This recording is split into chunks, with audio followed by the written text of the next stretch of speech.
देखो, मेरे हिसाब से कांग्रेस को पूरी मजबूती के साथ चुनाव की तैयारी करनी चाहिए और पार्टी सिंबल पे इलेक्शन जो है मेयर का भी और एमसी का भी लड़ाना चाहिए और इसकी प्रक्रिया तुरंत प्रभाव से शुरू करनी चाहिए।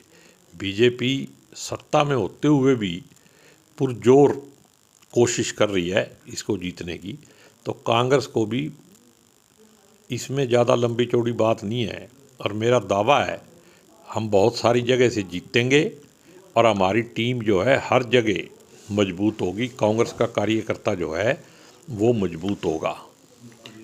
क्या कुछ कहना चाहेंगे सर? किस तरीके से देखते हैं जो संगठन है वो अभी तक नहीं बना है और उसके लिए क्या कुछ बातचीत वगैरह चल रही है? कह रहे हैं कि प्रभारियों की जो सूची है वो अब दोबारा से जल्द आ सकती है। देखो, प्रभारियों की सूची कोई बहुत बड़ा मुद्दा नहीं है, वो एक टेम्परेरी फेस है और उसको एक टाइम चलाऊ, कुछ काम चलाऊ कहते हैं ना, व्यवस्था करनी होती है और वो अगर कर भी लेंगे उससे उससे मेरा कोई लेना देना नहीं है। लेकिन नगर निगम से पहले संगठन बने ना बने, लेकिन नगर निगम का इतना बड़ा काम है, इसके हमारे पास कार्यकर्ता है, हमारे पास ताकत है और हमारे पास अपनी विचारधारा है। अगर उसको लेके ईमानदारी से सभी कांग्रेस के कार्यकर्ता हाथ के पंजे को कैंडिडेट मान के इलेक्शन में उतरेंगे तो 100% मैं करनाल में तो दावा कर सकता हूँ कि कांग्रेस जीतेगी। तो उससे आपको लगता है कोई फर्क पड़ेगा? देखो, फर्क पड़े ना पड़े हाईकमांड को सब पता है। ये आप मतलब मत सोचो कि हमारे बताने से हाईकमांड को अब पता लगेगा। जब शुरू में जिसको बताना था बता दिया, पता चल चुका है सब कुछ। लेकिन व्यवस्था को सिस्टमेटिक करने में बीच में महाराष्ट्र का इलेक्शन आ गया, फिर सेशन आ गया, फिर नए साल में मनमोहन सिंह जी की दुखद देहांत हो गया।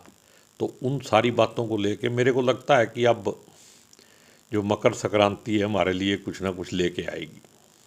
और प्रदेश अध्यक्ष उदय भान और भूपेंद्र सिंह हुड्डा, उनको आप किस तरीके से देखते हैं कहाँ पर अब राजनीति में? क्योंकि चुनाव हार गए प्रदेश अध्यक्ष और पार्टी की हार की भी नैतिक जिम्मेदारी अभी तक नहीं ली है उन्होंने। देखो, जैसे है जिस आदमी की अंतरात्मा होती है वो अपने आप बोलती।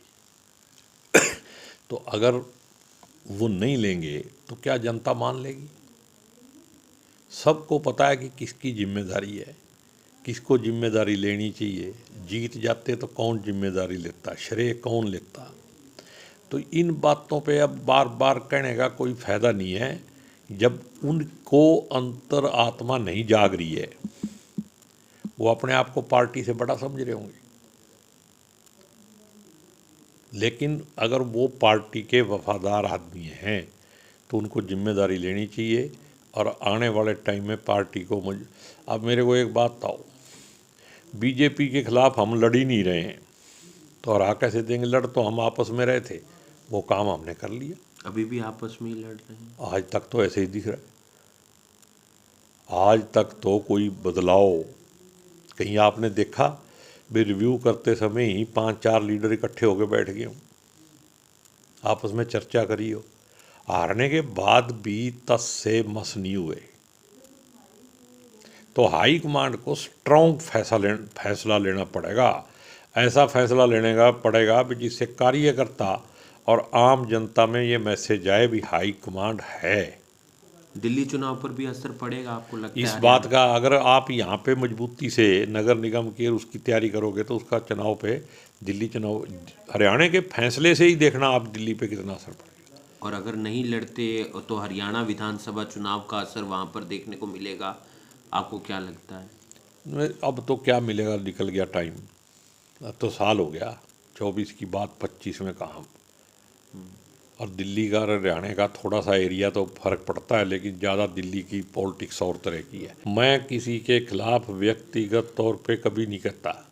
जो पार्टी के प्रति गड़बड़ है मैं उस पर बात कह देता हूँ, उसको लोग व्यक्तिगत मान लेते हैं।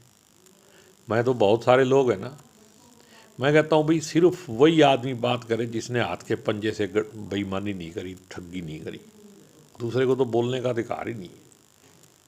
जो लोग दो दो चेहरे लगा के घूम रहे हैं उनको अपने अंदर झांकना चाहिए। कौन कौन से नेता हैं? नहीं, नाम मैं नहीं बताऊंगा, टाइम आएगा तो आपको सामने दिखाई देंगे, और मैं ही बोलूँगा, कोई नहीं बोलेगा। और कांग्रेस पार्टी में हैं हैं ऐसे? ना, आप पार्लियामेंट के इलेक्शन में, असेंबली के इलेक्शन में ही देख लो, आपको सब पता है। लेकिन फिर वो अपने आप को मतलब वो युधिष्ठिर बना के पेश करते हैं, ये दिक्कत है। मैं कहता हूँ अगर मैंने बेईमानी की है ना, तो मेरे खिलाफ भी एक्शन होना चाहिए। अगर मैंने हाथ के पंजे से बेईमानी करी है तो मेरे को कांग्रेसी कहलाने का कोई हक नहीं। कांग्रेसी वही है भाई, हर किसी हालात में वो हाथ के पंजे के साथ रहे। छोटी मोटी बातें होती रहती हैं, वो हमारे अंदर की घर की बात है।